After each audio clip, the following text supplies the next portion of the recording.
welcome to the Roundtable. My name is Shell Johnson and I am here with some amazing people, and today we are talking on the topic of mental health, aren't we guys? Yeah.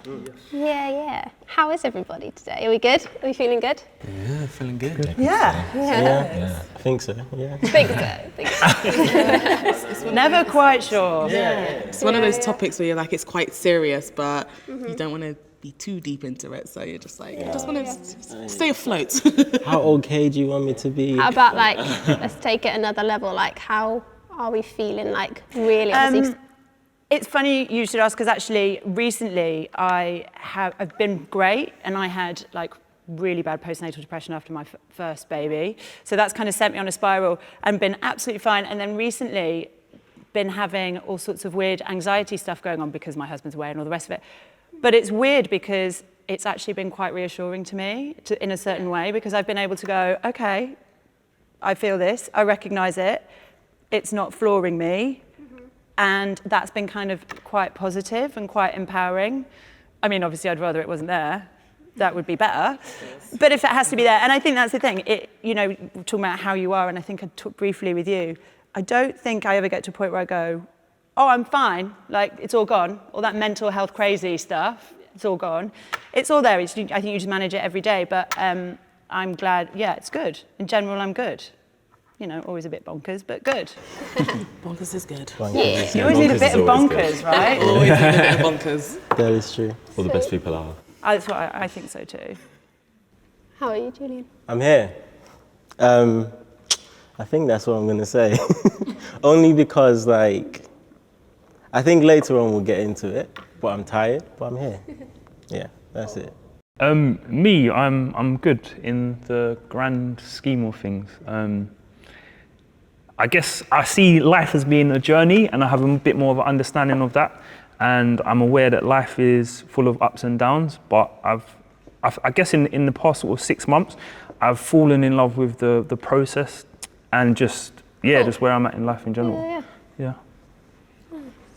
I think I'll use the term I'm alive.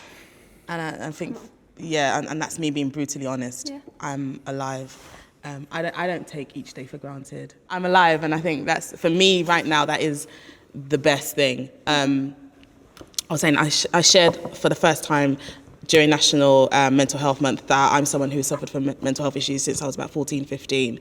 I may not have gone into details, but even being able to say that to people, because of the kind of character I am, it was quite surprising for a lot of people. You're super fun, bubbly. Very loud. Yeah. The word most people say is extrovert. I get told I'm crazy 99% of the time, but not realizing that the percentage of it. Yeah. You guys are hitting the nail on the head. You don't even know. But being able to share that for me was a huge step. So when I say that I'm alive, I literally just mean I'm actually just alive. I'm trying to get to that next place where I'm actually okay and mean that I'm okay. Yeah. A question, if you don't mind. Yeah. Is, your bubbly side and all of that, and all of the things you were going through, suffering with mental health, was that a cover up for things that you were going through, just regarding personality wise and certain factors? Funnily enough, it started when I was in secondary school, so I was bullied very badly for a good few years. And then people found out I could sing. So singing actually was my saving grace, which stopped me from getting bullied, but then it became something that people recognized. And then during summer school, I went into an acting school, and I was a lead actress and that sort of stuff. And when I came back, I actually had some form of confidence, a little bit, but then it became a cover-up for how I was really feeling. I was still really scared. I was still very insecure, but I almost became the character that I played, funnily enough.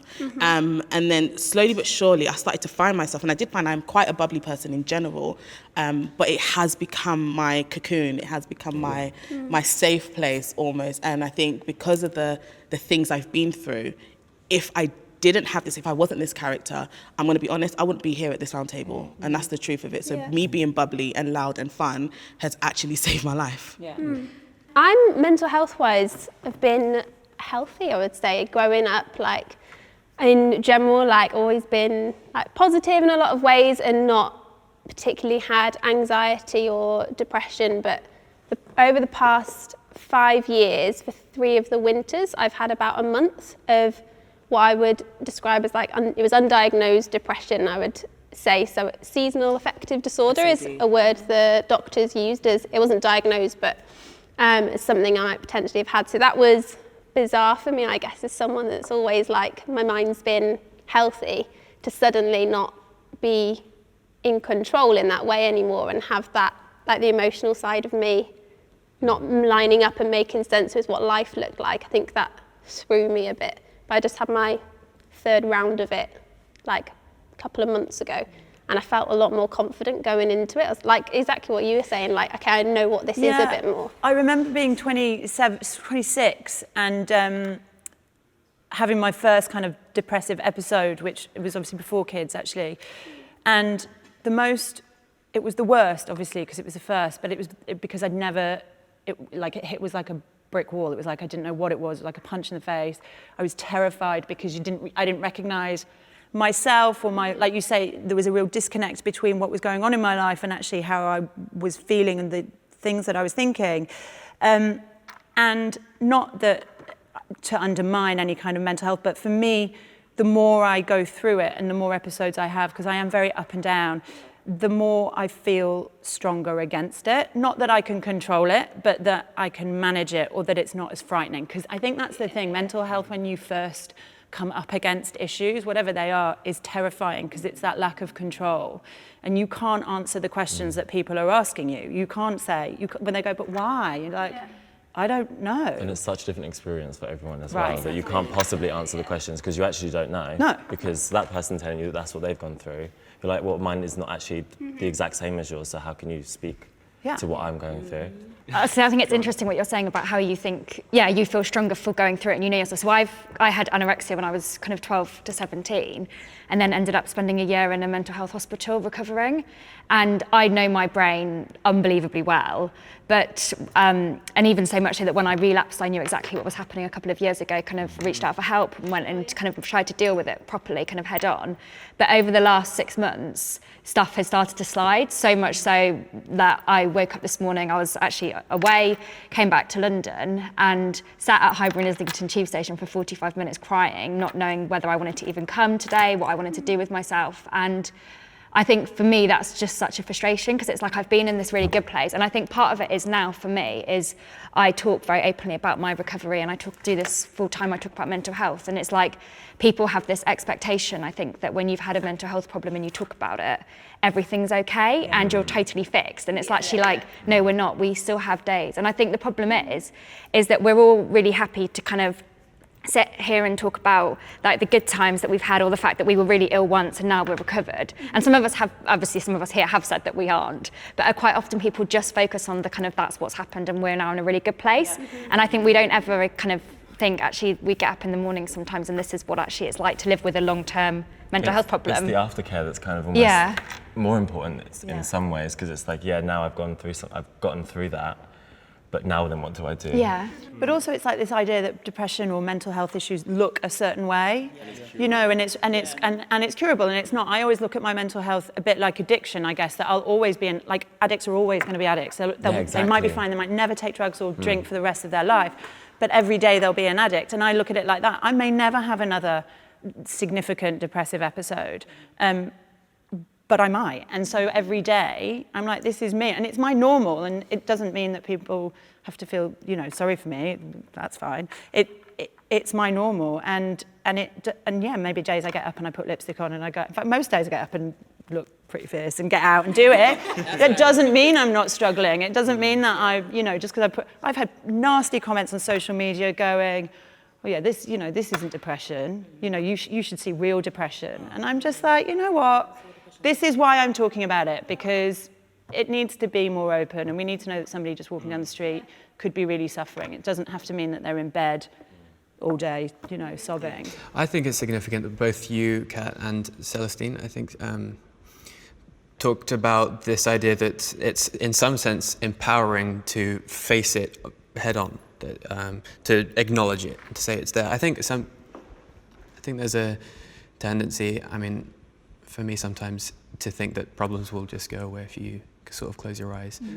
But I think there is something, as you're saying, something really powerful about facing the beast.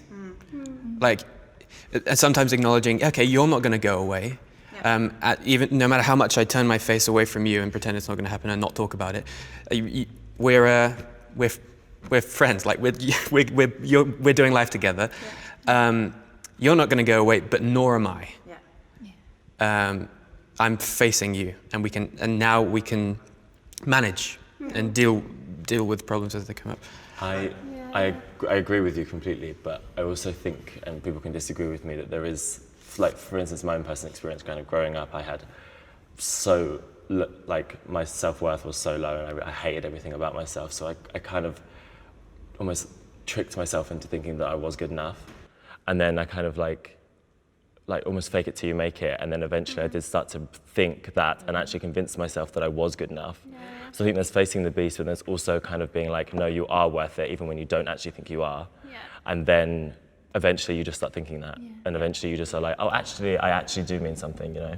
How do you think, like, engage and connect in those issues? Like, so we talk about, like, facing the beast and, you know, realising it, like, do we accept a label over ourselves, or how do we healthily engage in these topics and, like, who we are and who it makes us, I guess. So going back to me saying I'm here, I'm present, I don't call it the beast. I don't even give it a name, because I see it as like, this is who I am. And this idea of like being present and being now is a constant conversation with myself. So for example, because the way how I say it, I guess for mental health, for me personally, it's the stories that I tell myself. So the things I'm telling myself when no one's there, when no one's looking, like what do I believe about myself? And how do I hold those things? And I think, so for me, it's one day at a time. It's not this idea that I've finished. I've accepted that this idea of perfection or being done with is not a reality.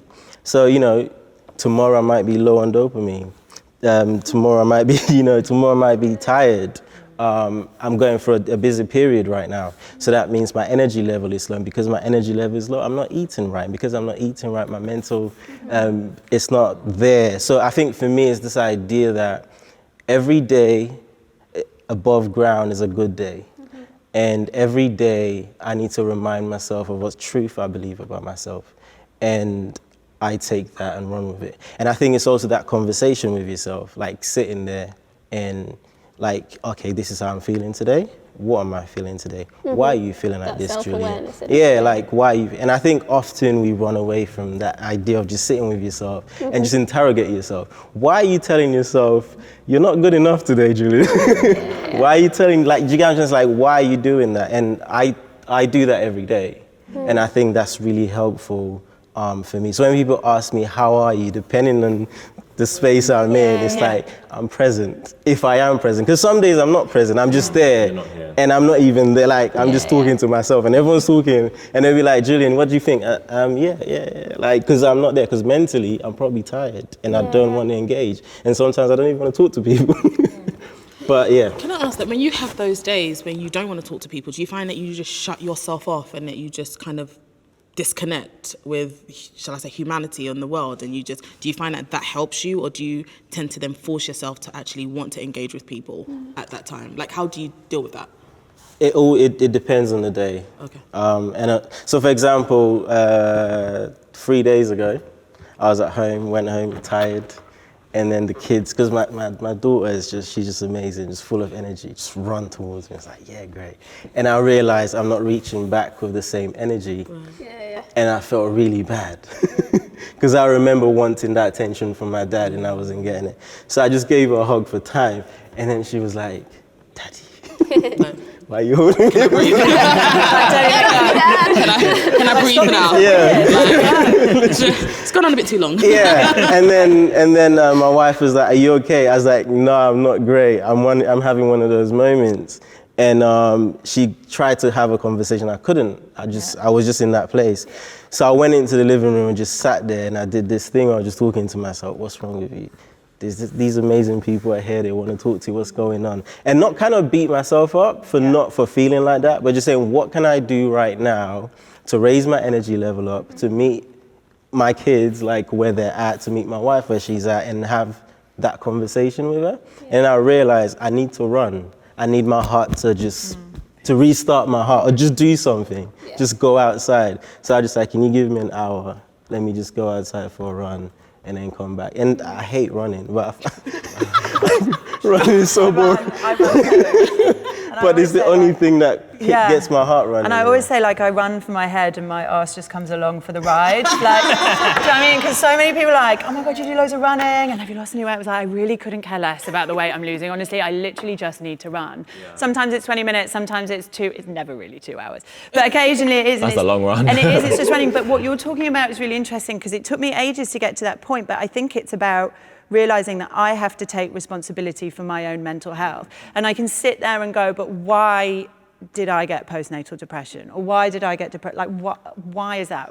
And I know that there are things that happen that probably triggered it, that probably contributed to it, but there are other people I know who've been through stuff that don't suffer from it. So I'm like, but why me? And you can ask that question till you're blue in the face, and all that will happen is you'll just build up these crappy fantasies of why you're broken or not good enough or the rest of it. And actually, at the end of the day, it's just about going, well, this is just me, and and if I take responsibility for this and go for a run when I need to go for a run, or say out loud, you know what, today's not a great day, then that's all right. That's not. I do think there's something in that, actually, because I think for me, when I'm having a really bad day, and I have to make myself get up and do something, because otherwise if I spend the whole day shut away on my own, by the end of the day I'm just in like a really bad headspace. And in the past I used to do that and would just be like, oh God, I can't face anything. You think it's helping. Yeah, you do, and you convince yourself it's okay. But now I'm like, you've got to just get out and do something. I just need some me time, when really it's... Sometimes you feel like there's nothing else that you can do. Like I was having a conversation with you before, and I was just saying I intentionally live by myself because I'm an extroverted introvert, in that I don't have a problem being with people, but then I automatically will emotionally shut off and I will disconnect, and I'm like, I have to be, and I will lock myself away for about a week and nobody will know that I'm at home by myself. And sometimes there's not even anything wrong, but sometimes I just need to, that's my way of just protecting me. And then there's times when, because I live by myself, the dangers in having mental health issues is that there's no one around. The isolation. The isolation is so quick and so natural to me. I mean, I'm going to expose myself a little bit. I'm one of those incredibly private people, but when Steph called me and asked me to speak about mental health, I really had to pray about it as Christians. I was like, you're about to have a conversation with people who, A, you don't know, and also a conversation that you haven't really talked about with people that are very close to you. Like last year, I was in the worst place of my life, to the point that I was on suicide watch. I wasn't allowed to be left at home by myself. I had my sister and my best friend had to come and take out anything that they thought was a danger to me. So all tablets, all solvents, or whatever, because I was in a place, and when they kept trying to ask me why, I could not answer. And I think it wasn't until last year that I realized that it's actually okay to not know the reason why you're feeling the way you're feeling. I couldn't answer, and I could not say to them, this is the problem and this is the issue that I'm having. I just needed to be left alone. But the truth was, I couldn't be left alone because I was actually a danger to myself. And it was a horrible place to be in. And it wasn't until I started therapy that I've started to slowly get myself, and I mean slowly, I mean like a tortoise? Tortoise? Is that how you pronounce it? Yeah. Sure. Like that kind of crawl out of that place. Yeah. But people will look at me and they will assume that everything is okay. Oh, Celestina, you're on TV. Oh, Celestina, you're singing with this person. Oh, Celestina, you're doing that. But outside of that, I'm suffering inwardly and I'm trying to find an avenue for it. But sometimes I just want to shut away. But do you not find that so, because I find it so frustrating, sometimes for me, that I get up there and I do all of the stuff that I do, and then I might go home and just feel like just complete and utter shit. And it's like, and I can't cope with it quite a lot of the time. Yeah. So there's always this expectation, isn't there, to have like a bit of a front on all the time and to pretend like you're totally together. And I always think, when I think about it with like a work environment or your day-to-day social life, it's like, how much do you want to show firstly, but can you not go into work or not go and do something because you feel that unhappy or that miserable in your mental health, if that makes sense. Wow. But also feeling like you don't want to let people down. Yeah, like I find that I'd never not show up to something, how awful I felt, because I don't want to let anyone down, and it's like, that's ridiculous that you add that pressure on. It's that, and then you force yourself to doing things that you don't even feel okay to do, but like you said, it's just you just don't want to let people down, and it's that problem of not putting ourselves first. And when do we get to a point that we can actually do that and not feel guilty? I will forever feel guilty. So on that, is there any parents around the table like talking about not letting people down? I feel like we underestimate how much kids understand emotionally. And like she would notice that I'm different, and she'd try and get that out of me, and then I would just give her the hug, and then But I think also this idea of like letting people down is something that I've kind of accepted, that I am going to let people down. Like this expectation of whoever or whatever like I've portrayed to people, like that is not me. Like I could be this today and tomorrow I'll be that. Like, and I always say this to people. I could, say whatever I'm saying this today, like tomorrow I can completely be like the opposite, and that should be fine to you. Like, and if you're someone that cares about me, you should understand that as a human being, we grow. And I see mental health, I see our mental well-being as a sort of a muscle that, some depending on your lifestyle or depending on like what's happening around you. My brain is so complex, I don't understand it. Because of like past traumas, because of, the pressures that I'm having now, because of things that are happening, that would affect my well-being today. So it's almost like, what am I doing about it? So, we speak about going to a therapist, like speaking to someone that's a professional. And I think we underestimate the idea that our brain does its own thing. Like when you're sleeping, your brain talks to you. Like your mind just shows you all these things, It's actually amazing the things that you can convince yourself. Do you guys both negative and positive. So seeing a professional who understands how this thing works, it's helpful. It's amazing. Going back to the kids thing, I was going to say, it's really interesting because obviously, like you say, they pick up on it, and you talked about underestimating them, and I think that we're all guilty of really underestimating them in all sorts of ways, actually, because I know, I know people whose parents suffered from mental health, and they felt as kids took on some of that blame, some of that responsibility, and so I've been really like clear about saying to the kids sometimes, you know what, I'm not having a great day.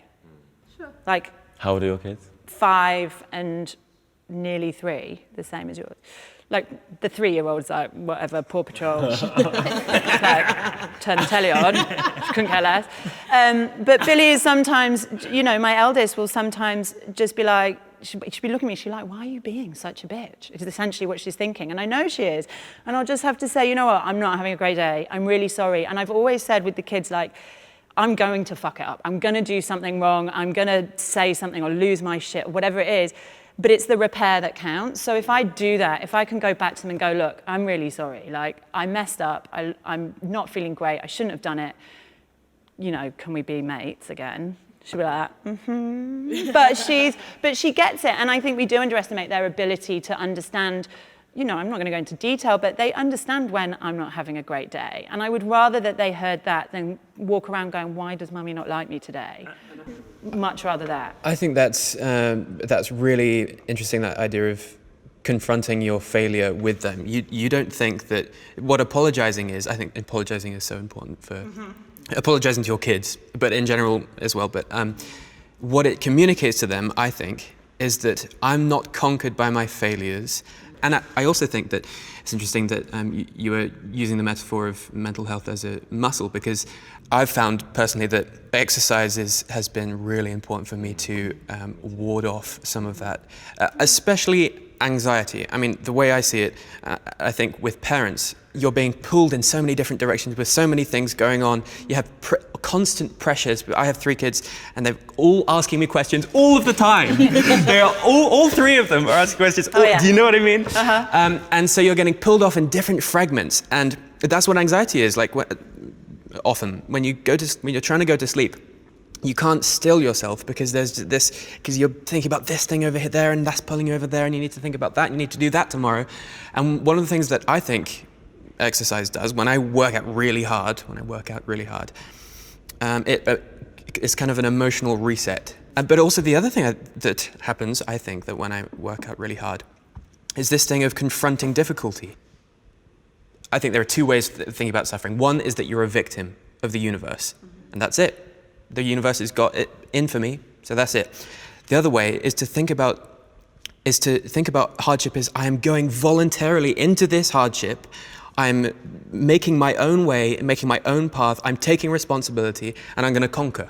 Yeah, see, that's quite an interesting way to think about it, I think. So for me, with my eating, so I obviously was very unwell when I was younger. And then when I came out of hospital when I was 18, I pretty much managed my recovery kind of for the next 6-7 years, I think, and then relapsed, and then I'm now 29. And since I came through my relapse, actually I do still have this kind of anorexic voice constantly in my head, kind of telling me what I should eat, what I shouldn't eat. But over the last, probably like the last 6 months, I've made this real effort every day to kind of get up and try and challenge it. And it's ridiculous things, like I find it really difficult to eat like yogurts that aren't completely portion controlled. So I'd rather have like 2 yogurts than get like a massive tub of like total yogurt and spoon out the yogurt. So it's like about trying to challenge myself to eat out of a yogurt pot instead of eating out of a yogurt portion. Yeah, and things like that. And I think for me, it's actually like that is true. Like you have to keep challenging yourself when you're in recovery. Yeah, we push ourselves out of that comfort zone. And as long as we've got the coping mechanisms, and for me, it is the exercise stuff. When I do a lot of long distance running, and when I exercise, it helps me to feel better and gives me that headspace. I think it's that balance, isn't it? I think it's like I have a similar experience to you, that I kind of put on that sort of sassy gay persona that is me, but I kind of sometimes push it to the nth degree sometimes when I'm really not feeling my best. And it's like that. I think that's our own way of challenging it almost, and also saving ourselves from being hurt again. Yeah, no, that makes sense. So it is kind of... Absolutely. I mean, you said something about tiny steps. I disagree with that word, only because I don't think that we should belittle whatever movement we're making. I don't think it should be measured. I think a step is a step. And it should never be classified as tiny or large. To you, it's a movement, so therefore it's just a step. And the reason I think that you shouldn't think about it as tiny is because its significance is it's doing the right thing. And that's everything. That's everything. It's when you decide to do those tiny steps, you are saying, I'm going to do the right thing, whether the world wants me to or not, whether I feel like it or not. I'm going to do the right thing. But I think we have to feel empowered to say it's not a tiny step, because I think like maybe what you were saying and what I sometimes feel is like if I have something that's unportion controlled or something that's going to a restaurant that I don't know or whatever it might be, I sometimes think it's a really small step for me to do that, because I probably shouldn't be at that point. I should be further ahead in my recovery. If that makes sense. So it's kind of like, it feels like sometimes a tiny step but then a massive step, and then that's like a complete brain mess in itself anyway. So but I think you're on your own journey. So I think that's what the issue is as well. A lot of us focus on, comparing yourself. And again, I want to go back to your parenting style. Being authentic with your children and communicating that, I think it's amazing. Just from, firstly, your child understands that mummy does go through this, it's not just all great.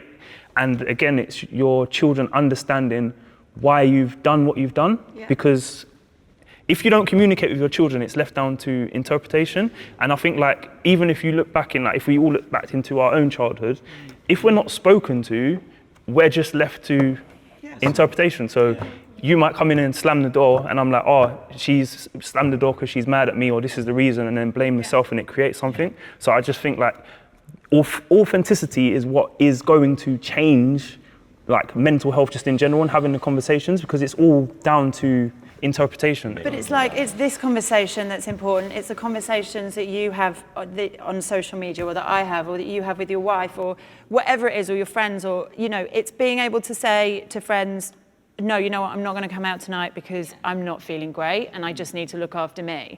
It's being able to say no and not make an excuse, but to be able to say, my mental health isn't great right now, I need to stay in. And I think the more we talk about it and the more we have this conversation, and that's why I do what I do on social media, which is just no boundaries, talk about how bonkers I can be, is because I don't, for whatever reason, I didn't have the gene that told me not to talk about stuff. And I always found as soon as I, really? As soon as I said it to the doctor when I was 26, that was the hardest time. That first time was like ripping the Band-Aid off. After that, I was like, I've got depression, I'm depressed, I've got depression. And it just made it smaller. Yeah. Like the more I kind of put it out there, not like on people, but just like, this is it and this is real, it made it smaller. So with me, because I had anorexia, and when everyone thinks of an anorexic person, they think of like a really skeleton looking, probably teenage girl. And I don't look like I have anorexia anymore, which is really good. But I think it means that I find it harder to tell people. I don't anymore because I obviously do this all the time. Yeah. But like in the past, I never told anyone because I felt like they were all going to judge me and look at me and think, you don't have anorexia, you clearly like. And the judging thing is, depression can look like anything. And certainly with postnatal depression, that was, for me, that was the hardest possible time in my life, because obviously motherhood's supposed to be one of those that everybody's like, it's the most magical time of your life, you never feel love like it, you know, you're built to do this, you get that a lot, you know, motherhood is just such a wonderful thing, and all of those things are true, but it's also really shit.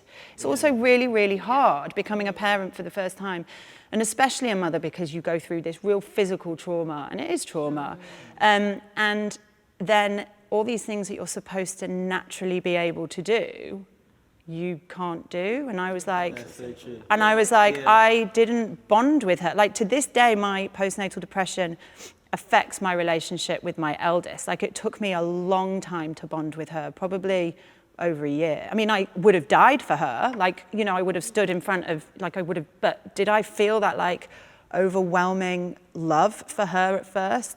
No. Like instinctively it was there, but I didn't have that warm, gushy feeling. Can I ask things that you talked about, like accepting where we're at and being able to be authentic and things, which is great, but what's helped people go beyond just like sitting in it and being like, yeah, this is me, I've got depression, and that's life? Like you mentioned exercise, like is it like faith for people? Yeah, like medication. I'm not joking, like meds. Like and so many people feel such shame talking about meds, or worry about going on to meds or going to GP, they'll never come off them, or you know, it's like a slippery slope down into the crazy train one way. And actually meds for me were the one thing that really, really saved me. And there's a lot of stuff at the moment of people shaming people that take it. And I think it's sad that people do that. Yeah, I mean, I'm anti-medication myself, and I have been for a few years, by personal choice. But I've always been offered antidepressants from the age of 15. The first time I tried to commit suicide, the second time I tried to commit suicide, and the doctor said, well, I'm going to put you in the mental home if you don't. Turns out he was completely wrong. I think he got fired after that. Yeah, because you can't actually say to someone like... You can't threaten them. You can't give blackmail them. Yeah, after trying to commit suicide twice, you tell me you're going to put me in a mental home, I'm 15. Kind of illegal. But so I literally have always just kind of avoided meds. But I choose not to take meds. But for me personally, I'm a Christian. As in saying that, I love God. I'm a Jesus lover to my core. Yeah. The next person that tells me to pray about my mental health is really gonna hate my response. Like, I dare you to tell me to pray. I dare you and your mother to tell me to pray, because it's so much deeper. No, and it's a conversation that has to happen, especially for those of us who are in a faith, any faith. Not everything can come up by prayer. Yes, I understand that prayer is important and it helps our daily walk, but what we are going through as a people and mentally for myself is deeper than prayer. So yes, I'm going to pray, but there's physical things I have to do in order to help me get better. For me personally, and I'm going to go back to depression and I'm going to work myself out of it, but I was in a depressed place about 3.5-4 years ago, and I was trying multiple things to try and get myself out of that place and space. And the thing that got me out of it was reading a book. And I didn't turn to the book to get me out of that. Like there were books I did turn to, like self-help books, but the book I read just basically got me out of depression and out of that headspace. What's the book? What is this magic book thing? No, it's not a magic book, but like it was Charlemagne the God's book, Black Privilege, and don't be like thrown off by the title. Like it doesn't matter your background, it's fine for everyone. But that book, basically, all of the stuff that I was going through, it basically gave me the questions and the answers to it, and I realized that my issue was that I was being stagnant in life and I wasn't taking charge, waking up in the morning and taking control of my life. So like going to work, over, if we say a decade, I've been promoted and numerous things have happened. And if I look back, I'm like, oh yeah, it's great. I've made progression, I've been promoted. But actually, I haven't proactively been taking charge of life and growing and doing that. And from there and reading that book, I've been on a journey of reading like multiple books and literature and taking it in. And again, I listen to Audible because it fits into my life a lot easier and I'm able to listen to that. But I think it's important as well for us to have in the discussion and in the conversation of mental health, how people are coping with mental health or how they are improving or bettering themselves. Because I think just to, go, I'm suffering from anxiety or depression, but it's like, okay, that's all well and good, but how did you get out of that place, or what's helping you? Like therapy, again, it's another thing. And until someone's authentic and says, oh, I'm doing therapy, then there might be another, oh yeah, I'm doing therapy as well. But it's that first person to have that initial conversation, and that's what's going to help people is the actual coping mechanisms around mental health. So yes. For me, where my issues with mental health kind of stemmed from the way I kind of, my sexuality basically, and kind of the way I looked at my own body and stuff like that. And I think for me now, the way that what gets me up in the morning is the pride that I feel in the journey that I took to get to the point where I could actually look in the mirror and say that I actually like what I see. I am so proud to be a gay man. I love it, but I didn't have that for a very long time. And I think that I consider myself an incredibly strong person because I myself got myself to a place where I kind of could look in the mirror and be like, you're okay, you're good, you're fine. And yeah, obviously it dips in and out, but generally I'm like, yeah, you're strong as fuck, I think that's awesome that you've got that like strength from within yourself. Because I think for me it's similar to you, like the faith thing. Like I don't think I could have I don't know if I would have had that strength. So like celebrate you in that, the fact that you've done that. Because for me it was a total reliance on God in so many ways. Like even while I was feeling depressed, like there's such a joy and like such a peace, like that was just undeniable. Like I felt rubbish, but there's just like there's something solid. And I think that's amazing. For me, that is the same. Is the thing that has enabled me and empowered me to go into suffering with, like, creatively and boldly, is this idea that suffering is temporary. He's coming. Jesus is coming, and he's going to wipe every tear from our eyes. Peace is coming. Because Jesus rose from the dead, we know justice will be done, and peace is coming. And that's what's given me hope and an anchor to go through into suffering.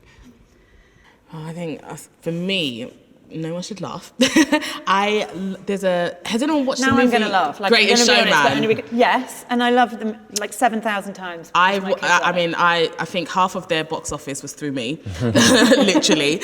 I was obsessed with the movie, but specifically that song, This Is Me. Mm-hmm. The queen that slayed that song. Cool child.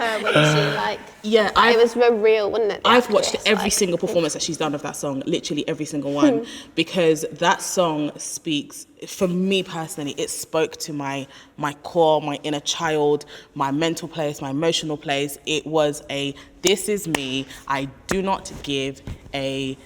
Don't know if I'm allowed to swear, so let's beat that out. You are allowed to swear, I checked. Fantastic. That song allowed me to realise that, okay, yes, I have a problem, but I'm here. Yeah. I'm alive. I have a chance. I have an opportunity to change my narrative. I don't have to stay in this position. And that song for me, listen, let me tell you guys, when I'm in the house by myself, and I'm in my birthday suit, come on now, and I'm playing that song. It's all right, have the visuals, it's okay. And I'm playing that song through my stereo. My neighbors have banged so many times, I'm like, y'all just gonna have to worship this song through me because this song ain't going nowhere. And I literally live, and I can sing, but at that moment, I don't care if I'm singing in key or not. I'm literally living out those words. And that song for me helped me, it literally saved me. After talking and after this space, how are you feeling? I'll go. Strong. Nice. I feel hopeful as well. I think I feel tougher. I think I didn't tell anyone apart from you guys about my little meltdown this morning, probably because I don't know anyone here, so it made it a bit easier. And I think, talk about with therapy. Yeah, it's just, but I think, and then kind of hearing everyone just talking about their experiences and stuff, it does remind you that, I know it really sounds really cliche and people say this, but like we're not alone in this and how we feel. And actually the more we talk about it, actually the better it's going to be for all of us. So I'm ready to go home and I can be on my own tonight and I know that I'm going to be okay. It's amazing. For me, it's awareness, only because I feel like the conversation we've had has been very linear towards anxiety and depression and mental health, or like I guess the mental things that we go through is so much more broader. And also like just for people that are watching that can't help themselves, as in they can't pick me up, they can't they can't do something about it. Some people can't read, and some people don't have the sort of privilege that we have to, sit here and, talk about it, or just the access that we have and the coping mechanism that we have. Just that awareness that it's a lot harder and it's a deeper conversation, and it's one that, we have to sort of keep on talking about. Yeah.